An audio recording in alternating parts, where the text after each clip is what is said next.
Assalamualaikum warahmatullahi wabarakatuh. Salam sejahtera buat kita semua. Semoga kita semua dalam keadaan sehat jasmani dan rohani, tidak kekurangan satu apapun. Amin ya robbal alamin. Oke, Mimin akan melanjutkan cerita Liontin Giok Naganya. Tapi seperti biasa, bantu dulu tekan tombol like dan berkomentar juga Tuan dan Nona. Terima kasih sesudah dan sebelumnya. Bab 746 sampai 750. Beberapa orang lainnya juga melompat ke lorong makam. Makam ini tidak besar, dan Ye Chong sudah berlari sampai akhir. Ini adalah makam terakhir, dan ada pintu batu di dalam makam itu. Setelah Ye Chong membuka pintu batu, dia bergegas ke makam. Di sela-sela kesibukannya, beliau tidak lupa menyalakan 2 lilin, dan seluruh makam diterangi oleh lilin-lilin tersebut. Lilin adalah kunci aksi Ye Chong. Pada saat yang sama, Kepala Botak dan 6 orang lainnya juga masuk. Mereka melihat Ye Chong tertawa, "Haha, tidak ada cara untuk melarikan diri kali ini, mari kita lihat kemana kamu bisa pergi." Mati dengan patuh, berkata kemudian, seseorang mendorong pintu makam ditutup. Awalnya, lorong makam itu tidak dalam, dan cahaya bulan masih bisa menyinari makam itu. Setelah menutup pintu, satu-satunya sumber cahaya di luar terputus. Hanya tersisa 2 lilin untuk penerangan di makam. Namun si Botak dan yang lainnya tidak peduli. Karena sumber cahaya lilin sudah ada saat mereka masuk, jadi mereka mengabaikannya. Pintu makam sebenarnya adalah batu besar yang beratnya 1000 kati. Bahkan Ye Chong membutuhkan sedikit waktu dan tenaga untuk membukanya. Pintunya tertutup, dan di ruang yang begitu kecil, dengan 7 orang menyerangnya, Ye Chong benar-benar tidak bisa membuka pintu batu untuk melarikan diri. Tentu saja, Ye Chong sama sekali tidak ingin melarikan diri. Dia sudah menganggap tempat ini sebagai kuburan 7 pembunuh, dan dia sendiri yang berkabung. Tampaknya Ye Chong berada dalam situasi putus asa, tetapi Ye Chong menyeringai dan berkata, "Kalian menabrak hari ini. Jika kalian mati di sini, jangan salahkan aku." Dengan mengatakan itu, Ye Chong menjentikkan 2 jari, dan memadamkan kedua lilin. Seluruh makam diliputi kegelapan. Ini persis rencana Ye Chong. Untuk sesaat, Kepala Botak dan 7 orang lainnya semuanya kehilangan penglihatan. Mereka diam-diam berkata, "Tidak bagus, ceroboh." Mereka menutup pintu makam sendiri, dan sekarang tidak ada ruang untuk jalan memutar. Tapi Ye Chong berbeda, mata Dewa Naganya bisa melihat benda-benda di kegelapan, seperti di siang hari. Ini sama dengan, dia berurusan dengan 7 orang buta, dan hasilnya sudah bisa ditebak. 5 menit kemudian, pintu batu makam perlahan dibuka, dan Ye Chong keluar dari dalam. Di tangannya, dia membawa seorang pria yang anggota tubuhnya lumpuh. 6 orang lainnya, termasuk Kepala Botak, semuanya meninggal di dalam. Ye Chong menarik napas dalam-dalam, untungnya dia memanfaatkan penglihatan malam. Meski begitu, pertempuran ini tidak mudah. Bagaimanapun, Ye Chong terluka parah, dan lawannya masih merupakan pembunuh Zhu Shenmen tingkat kedua. Cahaya bulan yang terang dan sejuk menyinari bumi, menerangi pegunungan tandus di sekitarnya. Ye Chong melempar pria yang anggota tubuhnya lumpuh ke tanah. Sekarang pria itu benar-benar kehilangan kemampuannya untuk bergerak. Dia hanya bisa diserahkan pada pembuangan Ye Chong. Ada ketakutan di matanya. Ye Chong duduk di tanah untuk beristirahat. Pada saat ini, dia tiba-tiba menerima telepon dari Zhu Jiayin. Zhu Jiayin berkata, "Ye Chong, tidak ada yang terjadi, kan? Izinkan saya memberitahu Anda harus berhati-hati baru-baru ini, sejumlah besar pembunuh dari Zhu Shenmen telah menyelinap ke Yucheng, dan mereka mungkin ada di sini untuk berurusan dengan Anda, Ye." Chong tersenyum kecut. Sin berkata, "Berita Zhu Jiayin selalu sangat terlambat. Para pembunuh itu telah saya bunuh, dan masih ada 1 yang hidup." "Apa, kamu sudah bertemu dengan para pembunuh itu? Dan kamu menangkap seseorang hidup-hidup?" Zhu Jiayin terlihat sangat bersemangat. "Iya. Di mana kamu?" aku akan mencarimu sekarang, beri kami pembunuhnya. Mungkin kami bisa mendapatkan si pembunuh keluar dari sini. Di mana markas Sandman? Jadi Ye Chong melaporkan lokasinya. Dalam 10 menit, Zhu Jiayin bergegas dengan seseorang. Biksu Baibao juga ada di sana. Oh, Tuan Ye, Anda benar-benar mampu. Anda membunuh ke-7 pembunuh Zhu Sandman. Anda bahkan menangkap satu hidup-hidup. Ya Tuhan, Anda sangat kuat. Biksu Baibao tertawa di jalan. Zhu Jiayin memandang Ye Chong, dan bertanya dengan prihatin, bagaimana denganmu? Bagaimana kabarmu? Apakah kamu tidak terluka? Ye Chong berkata dengan bangga, siapa aku, bisakah aku terluka? Setelah itu, Zhu Jiayin dan Biksu Baibao, kemudian dia mengambil makhluk hidup itu. Kali ini, bertarung melawan 7 pembunuh tingkat 2. Meskipun dia memanfaatkan segalanya, Ye Chong masih terluka parah. Cedera lama belum sembuh, yang melukai vitalitas lagi, dan butuh waktu lama untuk pulih.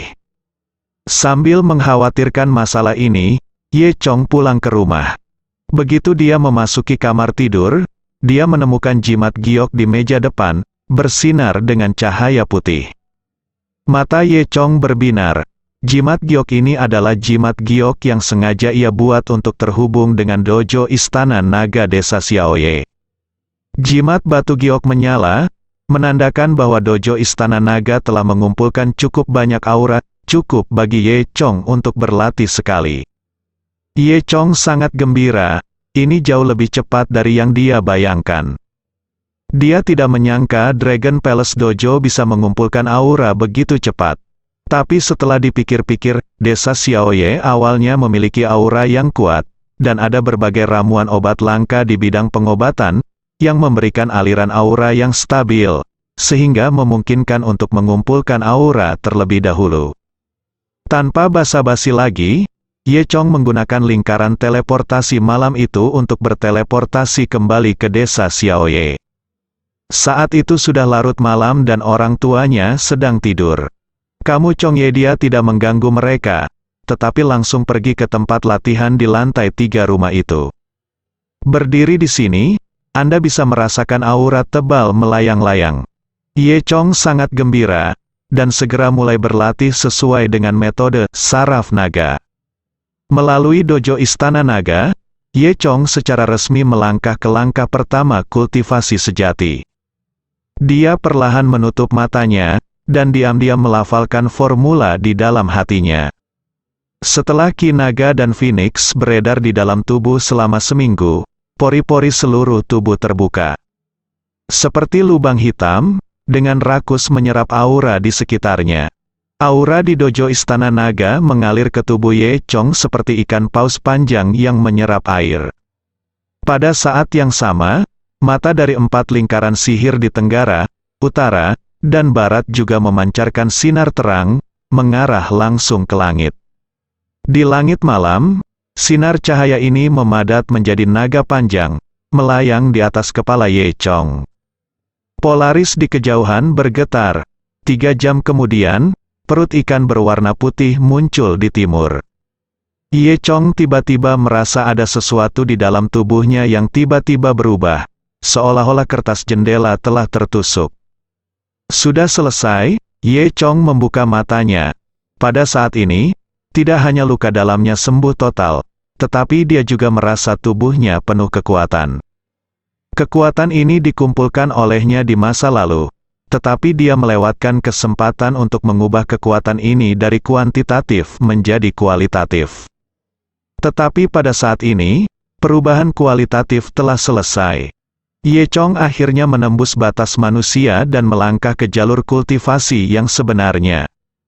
Menurut deskripsi di warisan Dewa Naga, Ye Chong sekarang dalam masa pelatihan Qi. Namun, metode klasifikasi ini berbeda dengan klasifikasi pangkat militer yang ada di dunia saat ini. Ye Chong juga tidak tahu harus berada di level apa kemampuannya saat ini di dunia saat ini. Namun, Ye Chong saat ini cukup untuk berurusan dengan Dongfeng kecil. Ye Chong sangat gembira, hanya merasa penuh kekuatan di sekujur tubuhnya. Ye Chong tidak turun sampai subuh. Sebaliknya, Ye Jiangwo dan Li Sujuan terkejut. "Ya Tuhan, nak, bagaimana kamu keluar? Kapan kamu kembali?" Li Sujuan bertanya. Ye Chong berkata dengan acuh tak acuh, "Oh, saya kembali tadi malam. Saya melihat Anda semua tertidur. Jadi saya tidak mengganggu Anda. Ini tidak akan kembali ke desa untuk melihat bagaimana keadaan desa. Benarkah?" "Desa ini baik-baik saja sekarang," Ye Jiangwo berkata. "Kantor pusat di sisi Beijiang telah didirikan, dan desa kami menjadi lebih formal." "Itulah benar. Pihak kakekmu juga telah berkembang benar. Dan penduduk desa sekarang tahu bahwa jika kamu bekerja denganmu, kamu pasti bisa menghasilkan uang, dan hati semua orang selaras sekarang," Ali Sujuan menambahkan. Ye Chong mengangguk. Itu bagus. Setelah makan malam, Ye Chong pergi mencari Lin Wan. Lin Wan masih bekerja di rumah sakit desa. Ketika Ye Chong menemukan Lin Wan sedang memilah kumpulan bahan obat baru. "Hah, Ye Chong? Kenapa kamu kembali?" Ye Chong berkata sambil tersenyum. "Bukankah aku merindukanmu?" Lin Wan menjulurkan lidahnya. "Bah, omong-omong, kamu bisa berbicara dengan baik. Yuk, bagaimana kabarmu, Tong? Sudahkah kamu menyelamatkannya dari rumah Zhou?"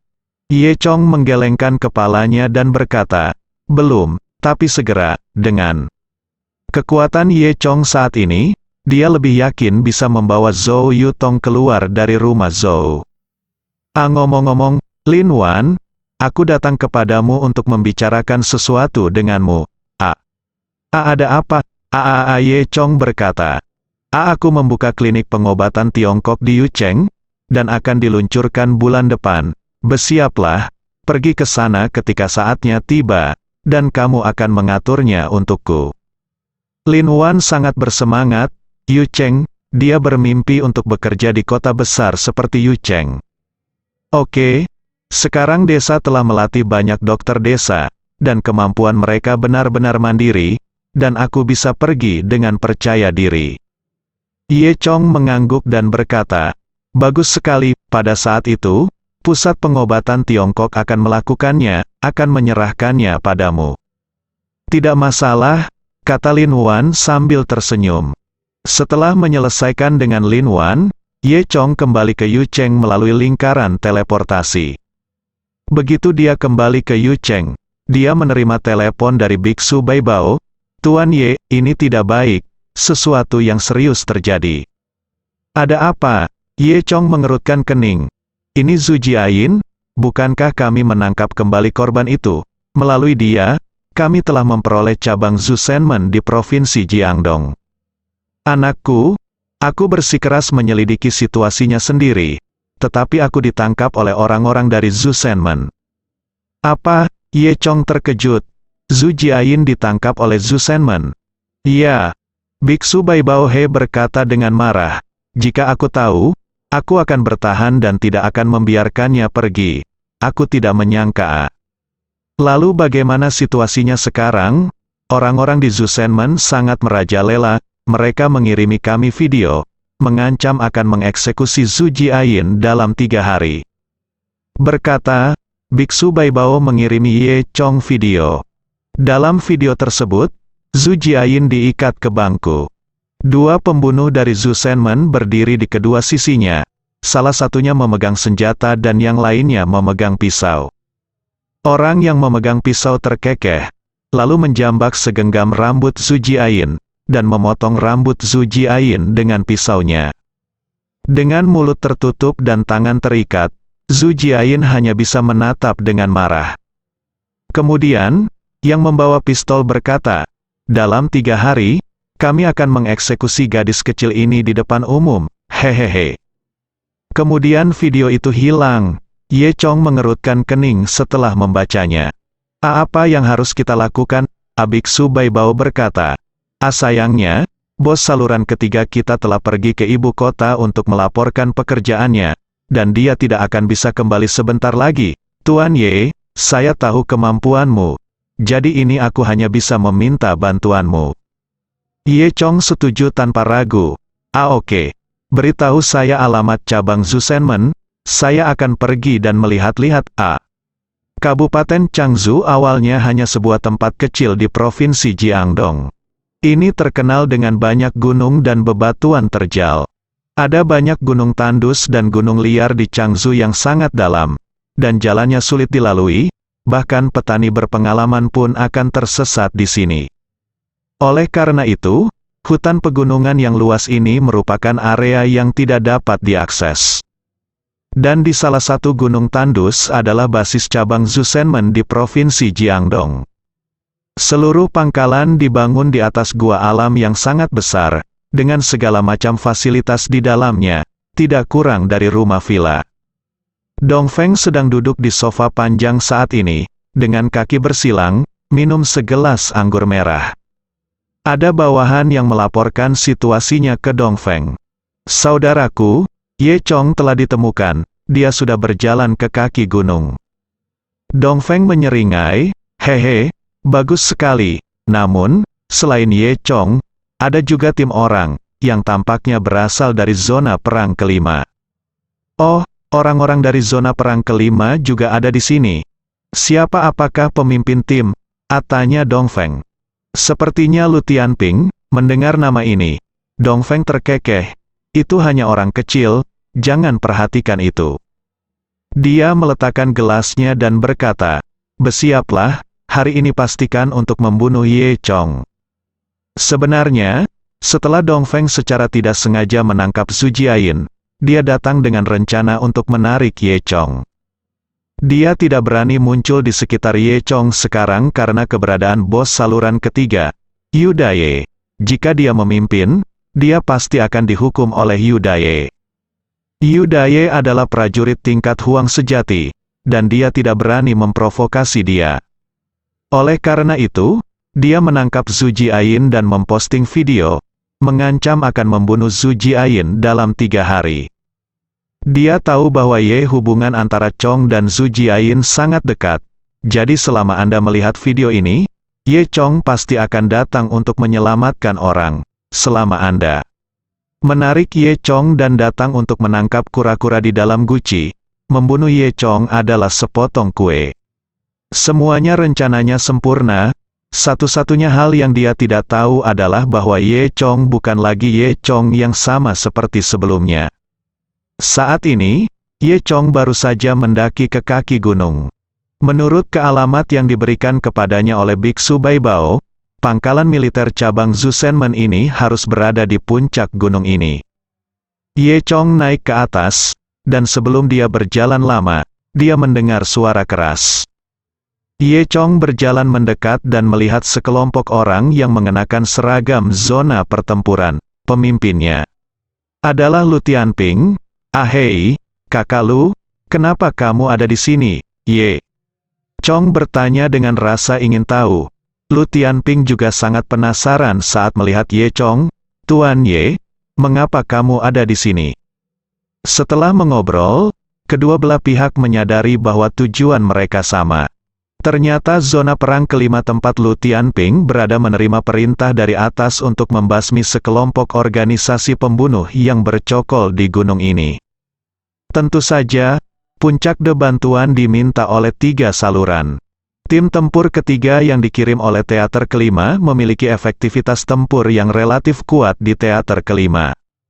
Kebetulan kaki Lu Tianping juga kembali normal, jadi dia dengan sukarela memimpin tim untuk memusnahkan para pembunuh ini. Ye Chong juga berkata, saya juga di sini untuk menangani para pembunuh ini. Salah satu teman saya ditangkap oleh para pembunuh ini. Saya di sini untuk menyelamatkan orang.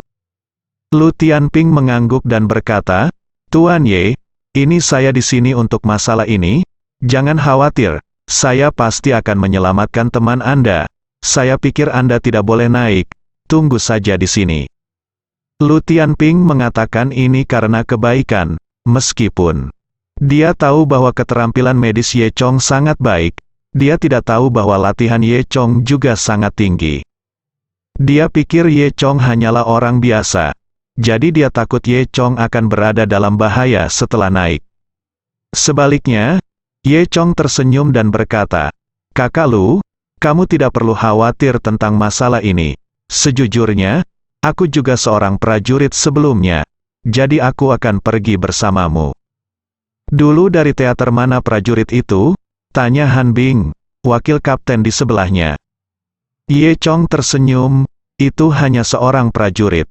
Hanya seorang prajurit, kami adalah tim pisau tajam di zona perang kelima. Apakah Anda tidak membuat masalah bagi kami dengan datang ke sini?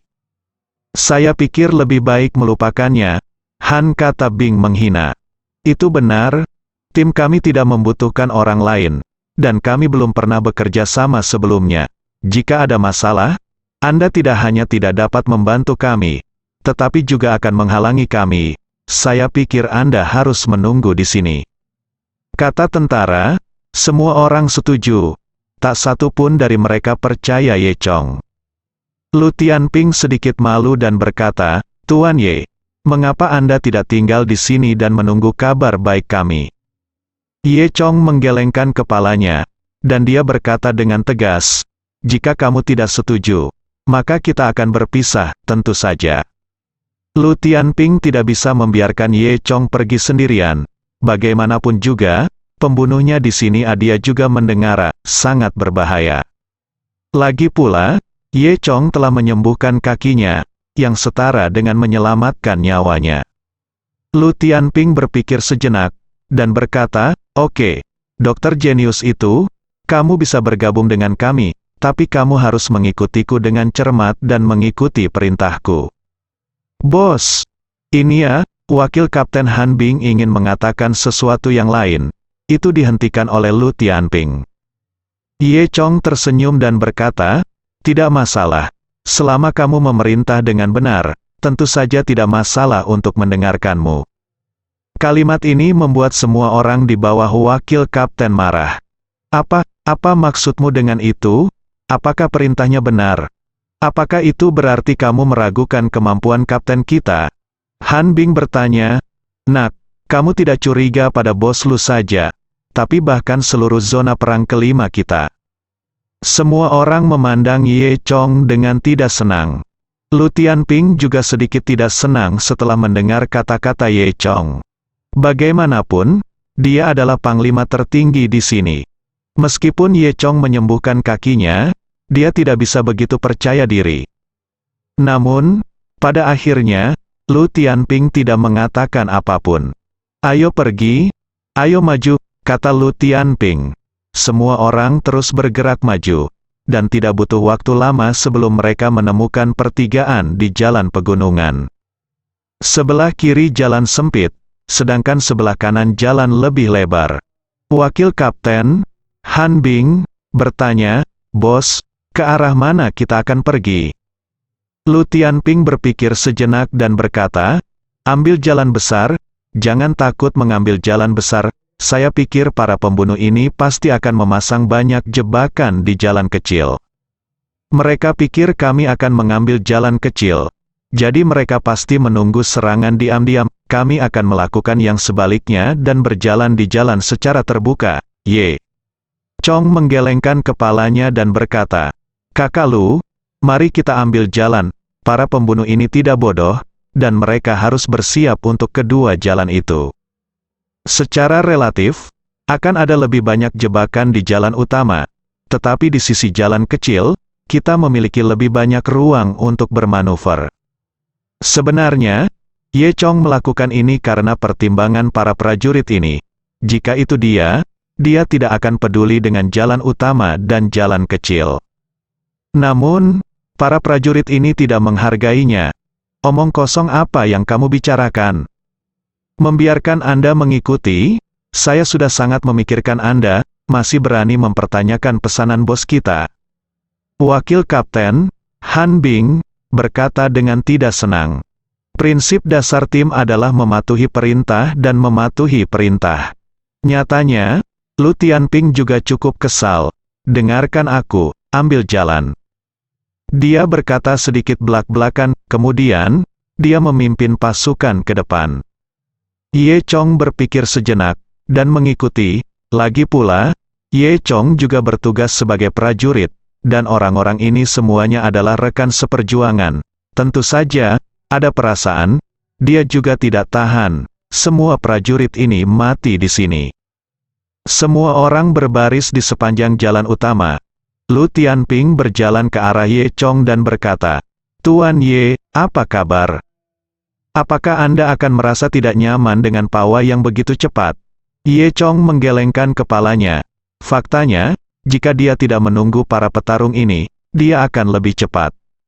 Lu Tianping tersenyum dan berkata, "Tuan Ye, apapun yang terjadi, saya masih ingin berterima kasih kepada Anda karena telah menyembuhkan kaki saya, menjadikan saya orang normal, dan sekarang saya dapat memimpin tentara." "Sudah," kata Ye Chong.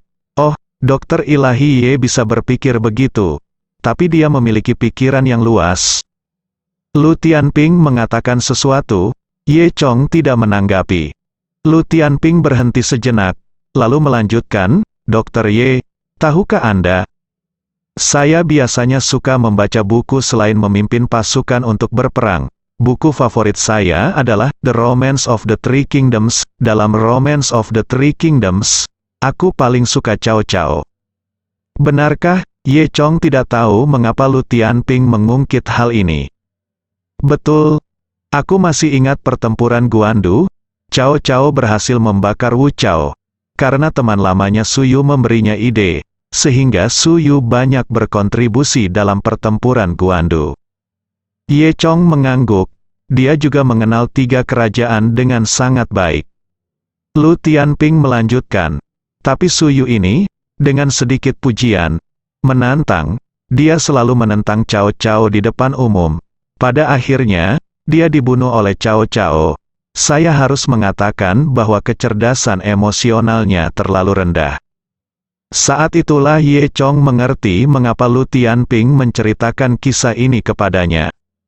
Ini jelas berarti bahwa meskipun Ye Chong menyembuhkan kaki Lu Tianping, dia seharusnya tidak mengambil pujian untuk itu. Dia lancang di depan Lu Tianping.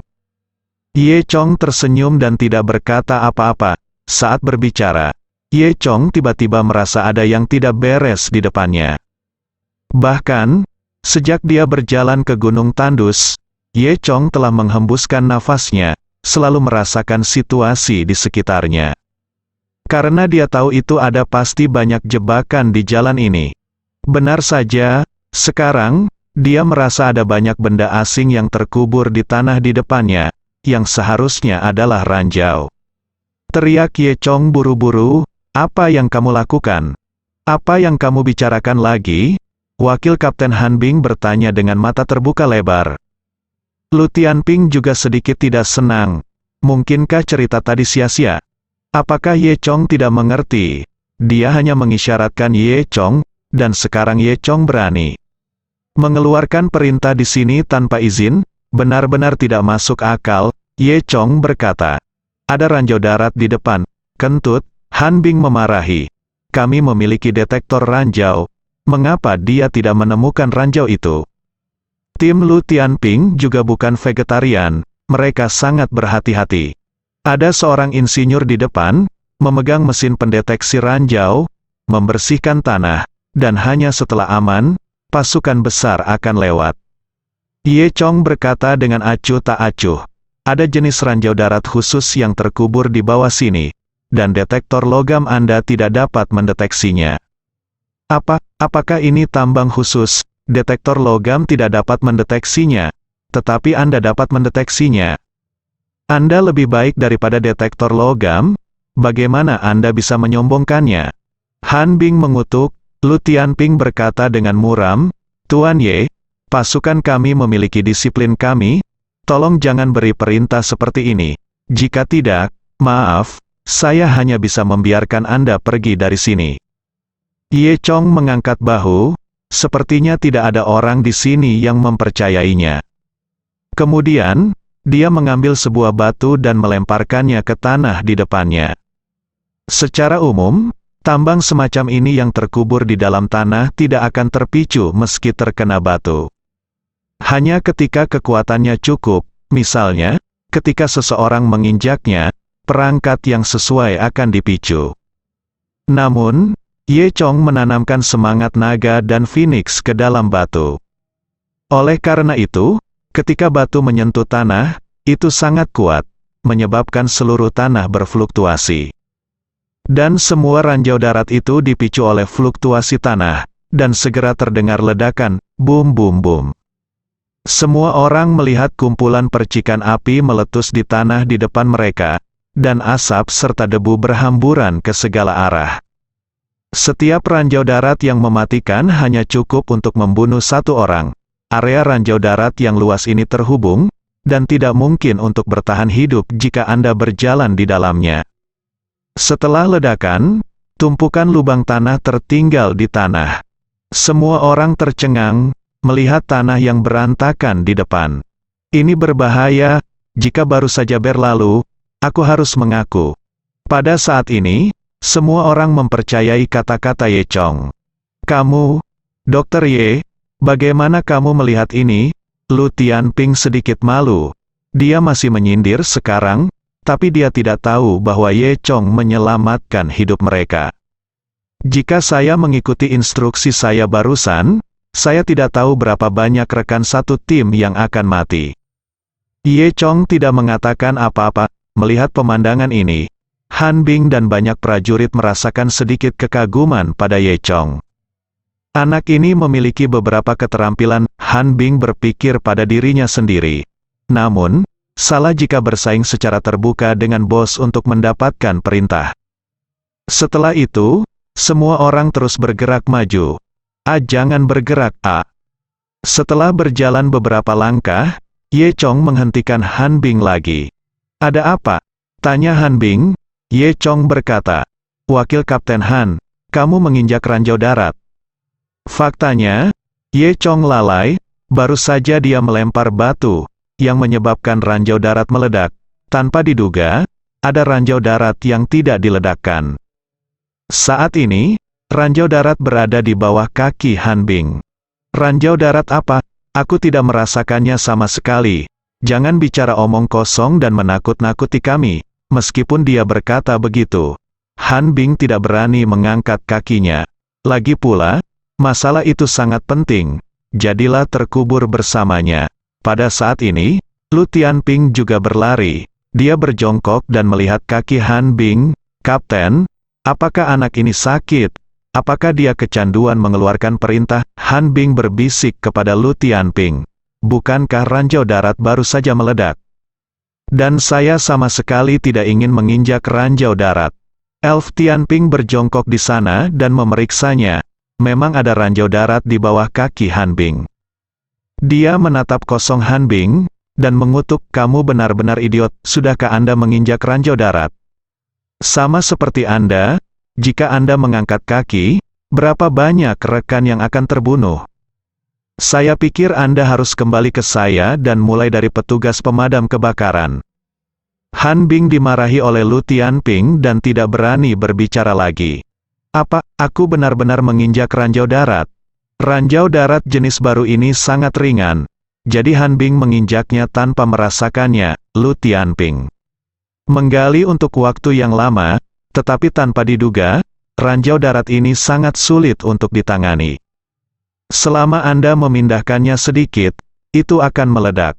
Lu Tianping mengerutkan kening, merengut, apa yang harus saya lakukan? Dalam sekejap, beberapa rencana terlintas di benaknya, tidak ada yang cocok melihat ekspresi cemberut Lu Tianping. Han Bing tahu bahwa masalah ini sulit ditangani. Jadi dia berkata, Kapten, kamu pergi dulu, tidak ada butuh satu orang. Semua dikorbankan, jika Anda pergi, saya akan kehabisan dan bertaruh. Jika saya beruntung, saya akan kehabisan. Jika saya tidak beruntung, saya akan melakukan pengorbanan heroik. Lu Tianping berpikir lama, dan akhirnya mengertakkan gigi. Metode Han Bing ini memang pilihan terbaik. Ye Chong mengangguk setuju dari belakang, dan berkata dalam hatinya, meskipun otak Han Bing tidak cukup, tapi itu ada jejak darah seorang prajurit. Lu Tianping memerintahkan semua orang untuk mengungsi ke tempat yang aman. Hanya Ye Chong yang tidak pergi. Tuan Ye, apa yang kamu lakukan? Lu Tianping bertanya dari kejauhan. Ye Chong melambaikan tangannya, memberi isyarat agar Lu Tianping tidak perlu khawatir. Tuan Ye, aku mengagumimu kali ini, kamu luar biasa, aku tidak bisa menyelamatkan ranjau darat ini, kamu harus segera pergi, agar tidak menyakitimu. Kata Han Bing. Ye Chong tersenyum dan berkata, menakut-nakuti Anda dengan ranjau darat kecil. Apakah Anda masih seorang prajurit Tiongkok? Sayang sekali memiliki seorang prajurit seperti Anda di zona perang kami. Han Bing tersipu. Ye Chong Sir, Anda tidak perlu untuk berbicara sarkastik di sini, aku tidak takut mati. Oke, kalau begitu kamu bisa mengangkat kakimu sekarang, kata Ye Chong. Apa? Han Bing terkejut, aku mengangkat kakiku sekarang, bukankah kita berdua terbunuh? Tuan Ye, kamu bersembunyi di tempat yang aman, dan aku akan bertarung. Ye Chong berkata, aku ada ngomong-ngomong, angkat saja kakimu, tak satu pun dari kita akan mati. Melihat penampilan percaya diri Ye Chong, untuk sesaat, Han Bing benar-benar percaya bahwa Ye Chong bisa melakukannya. Kakinya bergerak sedikit, tapi dia masih tidak mengangkatnya. Dahi Han Bing dipenuhi keringat dingin. Ye Chong berkata, ini benar-benar noda tinta. Mengapa pria sebesar itu berkicau seperti gadis? Apa yang kamu takutkan? Han Bing hendak membantah. Tiba-tiba, Ye Chong memanfaatkan kecerobohan Han Bing dan mendorong Han Bing pergi.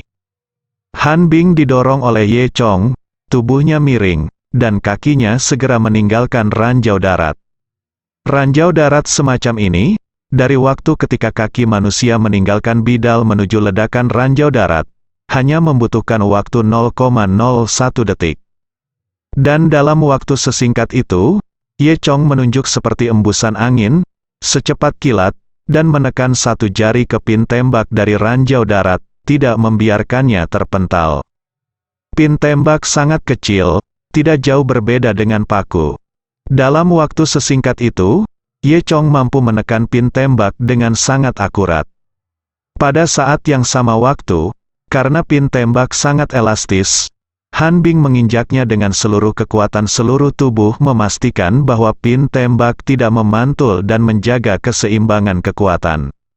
Kaki dan jari tidak sama besarnya. Jika digantikan oleh Han Bing, tidak mungkin menekan pin tembak dengan satu jari, pegang pin tembak. Oleh karena itu, Ye Chong harus memiliki kekuatan yang besar untuk dapat melakukannya. Tangannya cepat, mantap, dan kejam. Han Bing memandang Ye Chong dengan heran. Ini ya. Dia tidak bisa menahannya untuk sesaat terdiam. Apalagi, ini, kembali, Ye Chong berkata, kembali ke samping. Tidak mungkin, aku pergi, apa yang kamu lakukan? Han Bing menolak untuk pergi. Meskipun Han Bing bebas, ranjau darat masih aktif, dan krisis belum terselesaikan. Namun, orang yang terjebak digantikan oleh Ye Chong. Jika tangan Ye Chong keluar dari tambang, itu masih akan meledak. Aku tidak bisa membiarkanmu mati untukku. Ye Chong tertawa dan berkata, apa gunanya kamu tinggal di sini? Jangan khawatir. Seperti yang aku katakan, tidak satu pun dari kita akan mati. Ye Chong berkata, tapi jika kamu tetap di sini, kamu akan mati. Aku punya cara untuk keluar. Jadi keluarlah. Benarkah? Han Bing menatap Ye Chong. Apakah kamu tidak percaya padaku sekarang? Ye Chong bertanya. Setelah beberapa kali, pandangan Han Bing tentang Ye Chong sudah berubah. Kemampuan Ye Chong sudah melampaui imajinasinya. Melihat mata Ye Chong yang percaya diri dan kuat, Han Bing mengangguk. Dia juga bukan seorang tweaker, dan tahu apa cara terbaik untuk menghadapinya. Jadi Han Bing mundur langsung ke sisi Lu Tianping. Semua orang menatap Ye Chong dengan gugup. Mereka tidak tahu metode apa yang akan digunakan Ye Chong untuk melarikan diri. Yang mengejutkan semua orang, metode Ye Chong adalah langsung mengangkat tangannya. Semua orang menyaksikan tanpa daya. Setelah Ye Chong mengangkat tangannya, tambang itu meledak. Awan debu segera diaduk di sekeliling, menutupi seluruh area ledakan. tidak dapat melihat dengan jelas dari kejauhan. Namun, dengan jarak sedekat itu dan ledakan sebesar itu, tidak ada yang bisa melarikan diri. Oh, ini metodenya, terlalu ceroboh, Lu Tianping berkata dengan getir. Han Bing ingin bergegas maju, tetapi ditahan oleh Lu Tianping. Tuan Ye, kenapa kamu repot-repot biarkan aku mati? Kenapa mati untukku? Han Bing meraung, oh, Dokter Ilahi Ye, kamu sangat mulia, mengorbankan dirimu sendiri untuk orang lain, perasaan seperti ini ya aku Lu Tianping berkata dengan ekspresi menyakitkan. Saat semua orang kesal, mereka melihat debu berjatuhan, dan seseorang keluar dari dalam. Itu Ye Chong, apa? Semua orang terkejut melihat Ye Chong tidak mati. Bukan saja dia tidak mati, bahkan tidak ada setitik debu di tubuh Ye Chong, dan dia jelas tidak terpengaruh oleh ranjau darat sama sekali. Dengan kata lain, dia lolos dari jarak aman setidaknya 10 meter dalam 0,01 detik. Tapi apakah ini benar-benar sesuatu yang bisa dilakukan manusia? Semua orang menatap Ye Chong dengan heran. Tuan Ye, apakah Anda benar-benar hidup? Apakah Anda manusia atau hantu? Han Bing bingung. Ye Chong tersenyum dan tidak mengatakan apa-apa. Padahal, itu hanya tambang biasa. Dia memadatkan energi Dewa Naga dan membentuk perisai di sekujur tubuhnya, sehingga ranjau tidak bisa melukainya sama sekali. Semua orang tercengang, dan baru setelah Ye Chong mengingatkan mereka bahwa mereka masih memiliki tugas pada mereka, mereka kembali sadar. Han Bing memegang tangan Ye Chong erat-erat dan berkata, Tuan Ye, Anda menyelamatkan hidup saya, jika ada kebutuhan di masa depan, saya akan melewati api dan air, dan saya akan melakukan apapun, kata Ye Chong. Saat ini, Ye Chong sudah membangun prestise di tim kecil ini. Banyak tentara, termasuk wakil Kapten Han Bing, mulai mematuhi perintah Ye Chong tanpa sadar. Setiap orang memiliki perasaan samar bahwa mereka menantikan Ye Chong, yang membuat Lu Tianping merasa sedikit tidak nyaman. Meskipun, dia sangat berterima kasih kepada Ye Chong karena telah menyelamatkan timnya, tetapi dia adalah komandannya. Kami terus mendaki gunung selama setengah jam lagi. Belakangan, ketika semua orang berjalan setengah jalan mendaki gunung, mereka menemukan jalan gunung yang panjang dan sempit. Ada dinding gunung yang curam di kedua sisi jalan gunung, tingginya sekitar 10 meter, membentuk garis langit yang khusus. Ye Chong mengangkat tangannya untuk memberi isyarat agar semua orang berhenti. Ada apa? Nada suara Lu Tianping tidak bagus. Sesuatu pasti telah terjadi, bukan, Tuan Ye? Han Bing dengan rendah hati meminta nasihat, seperti antek Ye Chong. Lu Tianping menjadi semakin marah. Ye Chong berkata, ada penyergapan di depan, ambush. Lu Tianping mendengus, mengambil teropong dan melihat. Di lereng bukit di kedua sisi, rumput liar bergerak secara alami mengikuti angin, yang berarti tidak ada orang Tibet di dalam, dan suara serangga dan burung dapat didengar. Apalagi orang, kamu terlalu berhati-hati, balas Lu Tianping. Jalan, jika itu adalah orang biasa, ketika mereka menyergap, memang akan ada beberapa tanda yang akan terlihat oleh orang lain. Namun, semua pembunuh yang disergap sekarang adalah pembunuh Zusenman. Mereka dapat menyembunyikan diri seperti rumput atau batu, sehingga mereka tidak akan menyebabkan perubahan apapun di lingkungan sekitar. Jadi Lu Tianping tidak bisa melihatnya, tapi Ye Chong merasakan aura orang-orang ini. Kapten, Anda tidak bisa mengatakan itu, saya pikir apa yang dikatakan Tuan Ye masuk akal. Jika benar-benar ada penyergapan, maka kita akan berada dalam bahaya jika kita berjalan ke kaki langit ini. Han Bing terus menggunakan potensi anjingnya. Wajah Lu Tianping memerah karena marah, dan dia mengutuk dalam hatinya, pengkhianat ini, kamu pernah diselamatkan oleh Ye Chong, dan sekarang kamu bahkan tidak mendengarkanku, dengarkan saja Ye Chong. Ye Chong sedikit tersenyum. lalu maju 2 langkah, dan berteriak ke lereng bukit di kedua sisi langit, "Keluar, aku sudah melihat kalian semua." Setelah berteriak, tidak ada gerakan. Ye Chong mengulurkan tangannya, dan tentara Korea Utara menginginkan senapan. "Tuan Ye, izinkan saya memberitahu Anda cara menembakkan senjata ini. Anda harus memberikan bautnya di sini ya."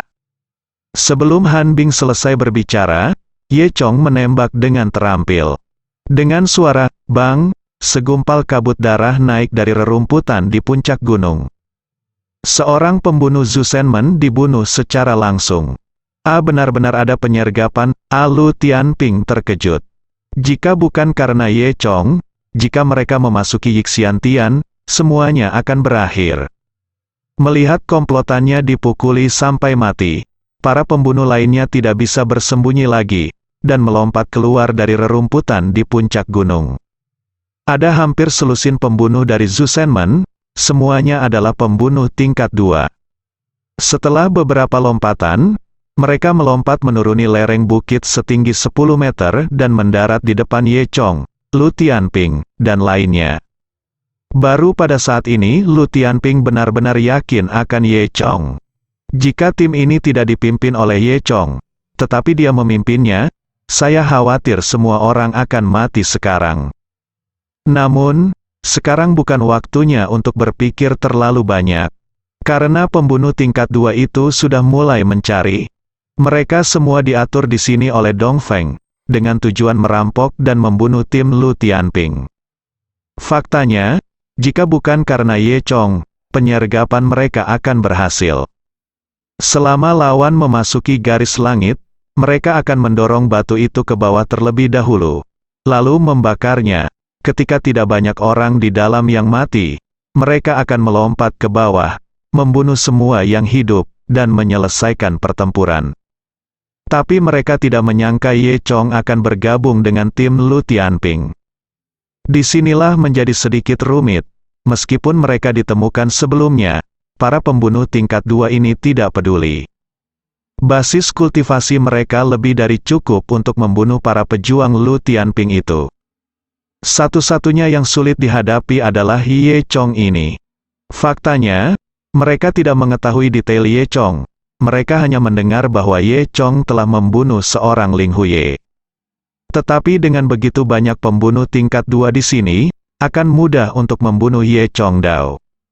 Selusin pembunuh tidak berbicara omong kosong, dan langsung bergegas ke Ye Chong dan yang lainnya. Lu Tianping berteriak keras, "Kerja bagus, hari ini aku akan membiarkanmu melihat betapa kuatnya kakek." Mengatakan ini, dia bergegas dengan wakil Kapten Han Bing dan banyak tentara. Di sini, hanya ada 4 pembunuh tingkat 2 yang berurusan dengan orang-orang seperti Lu Tianping, dan 8 pembunuh lainnya semuanya pergi untuk membunuh Ye Chong. "Bunuh dia, ambil kepalanya. Bos pasti akan menghadiahimu." Bersambung.